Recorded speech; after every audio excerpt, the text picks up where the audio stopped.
ገድለ አዳም ምዕራፍ 7 ክፍል 2። በዚህ በደብር ቅዱስ ከአባቶቻችን ከልጆቻቸው አንድስ እንኳ አልቀረም። ከሦስቱ ከማቱሳላ፣ ከላሜህ፣ ከኖህ በቀር እነርሱ ከደብር ቅዱስ ከተራራው በአንድነት ወርደዋልና ከቃየል ልጆች ጋር በኃጢአት ወድቀዋልና። ስለዚህ ከእነርሱ የተነሳ ተራራው ተከለከለ። በእርሱ ላይም ከሦስት ሰዎች በቀር አልቀረም። ኖህም ከታናሽነት ጀምሮ ኃጢአት እንደበዛ ክፋትም እንደበረታ የሰው ልጆችም እንደጠፉ ሐዘን እንደበዛ ጻርቃንም እንዳነሱ ያስተውል ነበር። ነፍሱ ወይም ሰውነቱን አደከመ፣ ድንግልናውንም ጠበቀ። የሰው ልጆች ስላደረጉት ጥፋት አዘነ። ኖህ ፈጽሞ የሚያለቅስ ፊቱንም የሚቋጥር ነበር።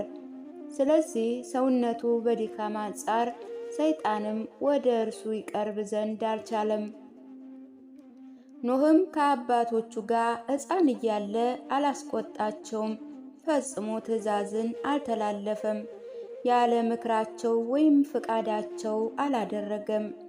ከአባቶቹ በራቀ ጊዜም ጸሎትን ያደርግ ዘንድ ይሻ ነበር፣ ወይም ሥራን ይሠራ ነበር። በእርሱ በማመን እግዚአብሔርን ይለምነው ነበር። ስለዚህ እግዚአብሔር ጠበቀው። በተራራው ሳለ በአንዲት በደል ኃጢአትስ እንኳ እግዚአብሔርን አላሳዘነም። በራሱ ፍቃድ ከእግዚአብሔር ፍቃድ አልወጣም፣ እግዚአብሔርንም አላስቆጣም። በእርሱ ፍቃድም ከእርሱም ከሚቀድሙት ከአባቶቹ የበለጠ ተአምራት ያደርግ ነበር። በጥፋት ውሃ ዘመን የተደረገው በቂ ነው። ኖህ ድንግልናውን የሚጠብቅ 500 ዓመት እግዚአብሔርን የሚሰማ ነበር። ከዚያ በኋላ እግዚአብሔር ዘርን ያስነሳለት ዘንድ ወደደ።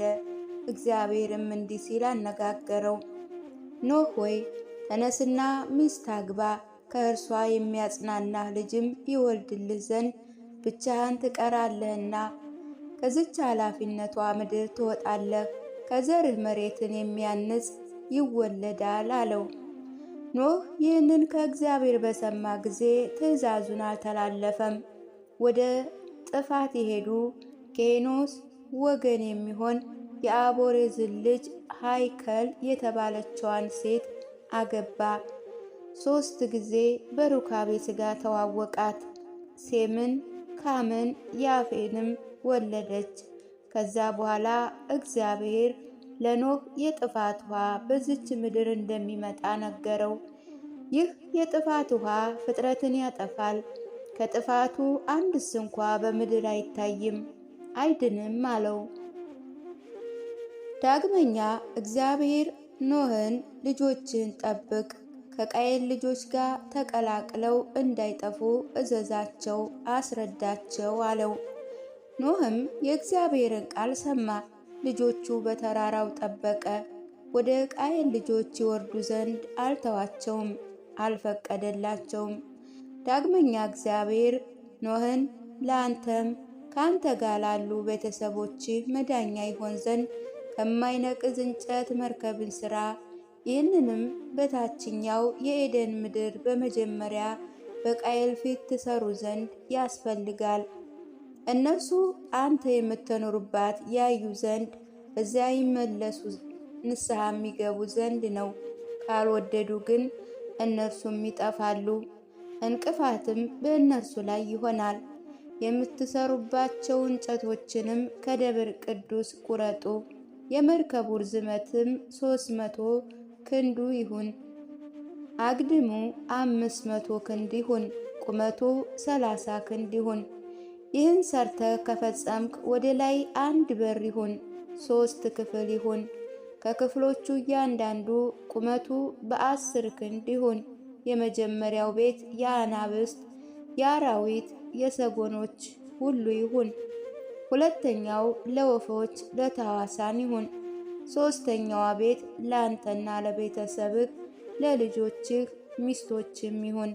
በመርከቡ የውሃ ጉድጓድ ሥራ፣ በርም አድርግላቸው። ከእነርሱ ውሃ ይገኝ ዘንድ ለአንተ ከአንተ ጋር ላሉ መጠጥ ይሁን።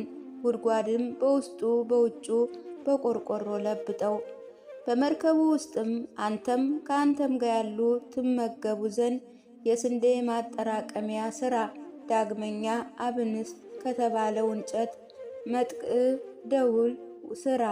እርዝመቱ 3 ክንድ አግድሙ 1 ክንድ ተኩል ይሁን። መምቻውም ወይም መደወያው ከእነዚህ እንጨቶች ይሁን። የመደወያው በቀን 3 ጊዜ ይሁን። መጀመሪያ በነጋ ጊዜ የመርከቡን አሰራር ያዩ ዘንድ ለሥራ የሚሰበሰቡ ዘንድ፣ የሁለተኛው ደወል ድምፅን በሰሙ ጊዜ ለምግብ ይሰበሰቡ ዘንድ፣ ሦስተኛዋ ምሽት በሆነ ጊዜ ሂደው ከድካማቸው ያርፉ ዘንድ።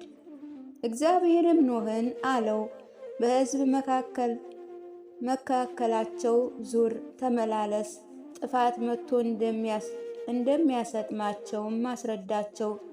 በፊታቸው መርከብን ሥራ። ስለ መርከቡ አሰራር ከለመኑህ ወይም ከጠየቁህ እንዲህ ብለህ አስረዳቸው። እግዚአብሔር እኔንም ልጆችንም ከጥፋት ውሃ እንድን ዘንድ ወደ መርከብ እንድንገባ አዘዘኝ። ኖህ በመካከላቸው በተመላለሰ ባስረዳቸው ጊዜ ዘማውያን ዘፋኞች ከመሆናቸው የተነሳ ሳቁበት። ይህ ሽማግሌ ይሳሳታል፣ አእምሮ አጥቷል አሉ። ወህኖች ወደ ተራራው ላይ ይመጡ ዘንድ እንዴት ይችላል?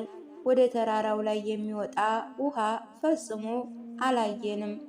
ይህ ሽማግሌ ግን የጥፋት ውሃ ይመጣል ይላል አሉ። ኖህ ስለ እነርሱ እግዚአብሔር ያዘዘውን ተግባር ሁሉ አደረገ። ኖህ እነዚያን 3 ልጆቹን ወለደ። በመጀመሪያ 100 ዓመት ታቦት የሰራባት ነው። በዛች 100 ዓመት ደግሞ የሚመጣባትን ፈጽሞ አልተመገቡም።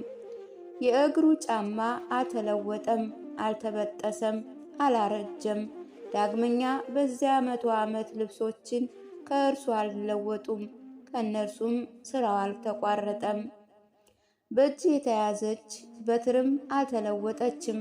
በራሱ ያለ መጠምጠሚያ አላረጀም፣ የራስ ጠጉርም አልበዛ አልጎደለም። 72 መተርጎማን ወይም ጥበበኞች እንዳስረዱን አስቀድሞ በዮናውያን መጽሐፍ እንደተጻፈ እኒህ 3ቱ የኖህ ልጆችም ከእርሱ የመጀመሪያ ሴም፣ ካምና ያፌት ናቸው። ከማቱሳላ ልጆችም ሚስትን አገቡ። ዳግመኛ የኖህ አባት የላሜህ ዕድሜ 750 ዓመት ሆነ። ዳግመኛ ላሜህ ለሞት ተቃረበ። አባቱ ማቱሳላ ልጁ ኖህንም ጠራ። ላሜህ በማቱሳላ ፊት አለቀሰ፣ እንዲህ አለ፣ አባቴ ሆይ ባርከኝ፣ ነፃም የወጣው አድርገኝ። ማቱሳላም ልጁ ላሜህን ባረከ፣ እንዲህ አለው፣ በሁሉ በአባቶቻችን ጊዜ ከእነርሱ አንዱስ እንኳ ከአባቱ በፊት አልሞተም። ልጁ ይቀብረው ዘንድ አባት ከልጅ በፊት ነው እንጂ። ልጅ ሆይ ዛሬ ግን አንተ ትሞታለህ። እኔ ከዚህ ሥጋ ከመለየቴ በፊት ሐዘንህን እቀምሳለሁ። ልጅ ሆይ ዛሬ እነሆ ዓለም ተለወጠ፣ አሟሟታችንም ተቀየረ። ከዛሬ ጀምሮ ልጅ ከአባቱ በፊት እንደሚሞት ይሆናል፣ በልጁም አይደርስም፣ ከእርሱም የተነሳ አይጠግብም። እንዲሁም ሁሉ ልጁ በአባቱ አይረካም፣ አይደሰትም። ላሜህ ሞተ፣ ገነዙትም፣ ከቤተ መዛግብትም አደረጉት። የላሜህ ሞትም የጥፋት ውሃ ከመምጣቱ ከ17 ዓመት በፊት ነበረ። አባቱ ማቱሳላ ልጁ ኖህም በደብረ ቅዱስ ለብቻቸው ቀሩ። ኖህ ሁል ጊዜ ወደ መርከብ ይወርድ ነበር፣ ልጆችንና ሚስቶቻቸውን ያስተምር ዘንድ፣ ስለ ነፍሳቸው ይደክሙ ይጸልዩ ዘንድ ለማስተማር ሲመሽ ወደ ተራራው ይወጣ ነበር። ከቃየል ልጆች ጋር እንዳይቀላቀሉ ይከለክሏቸው ዘንድ እንዳይወርዱ ይጠብቅ ዘንድ ኖህ ስለ ልጆቹ ይፈራ ነበር። በአሳብም እኒህ ጎልማሶች ይሸነፋሉ ይል ነበር። በሌሊት ከእነርሱ በወረደ ጊዜ ሽማግሌው ማቱሳላን በእነርሱ ላይ ያዘው ነበር። ኖህም በቃየል ልጆች ላይ ስብከትን ትምህርትን ያበዛ ነበር። የሴት ልጆች ከደብረ ቅዱስ በወረዱ ጊዜ ከቃየል ልጆች ጋር ሆኑ፣ በርኩስነታቸው ረከሱ። ከእነርሱም ገርሳን ራአይት የሚባል ልጆችንም ወለዱ። እነርሱም በኃይላቸው ጽኑዓን የሆኑ ናቸው። ሌላም እንደ እነርሱ ራአይታ ነው፣ ጥበበኞች ሆኑ። ቀዳማውያን ስለ እነርሱ ጽፈዋል። መላእክት ከሰማይ እንደወረዱ ከቃየል ልጆች ጋርም እንደተቀላቀሉ ከእነርሱም ራአይትን እንደወለዱ በአነጋገራቸውም እንደሳቱ ተነግሯል። ከዚህ የተነሳ በእግዚአብሔር ዘንድ ሐሰት ነው። ረቂቃን መላእክት ቢሆኑ ሰው በሌለበት በኃጢአት ይገኙ ነበር። ይህ ግን አይደለም። ይህ ተግባር የመላእክት የመናፍስት ባህሪ ቢሆን ያልረከሰች አንድ ሴትም በመሬት ባልታወቀ ነበር። ሰይጣናት እጅግ ክፉዎች ናቸውና፣ ነገር ግን አስተሳሰባቸው፣ ጸባያቸው ሴትም ወንድም አይደሉም። እነሱ ረቂቃን መናፍስት ናቸው እንጂ ሕጉን በተላለፉ ጊዜ ጥቁሮች ሆኑ። ብዙ ሰዎችም መላእክት ከሰማይ ወርደው ከሴቶች ጋር ተገናኝተው ልጅም ወልደው ይላሉ። ይሄ ግን እውነት አይደለም።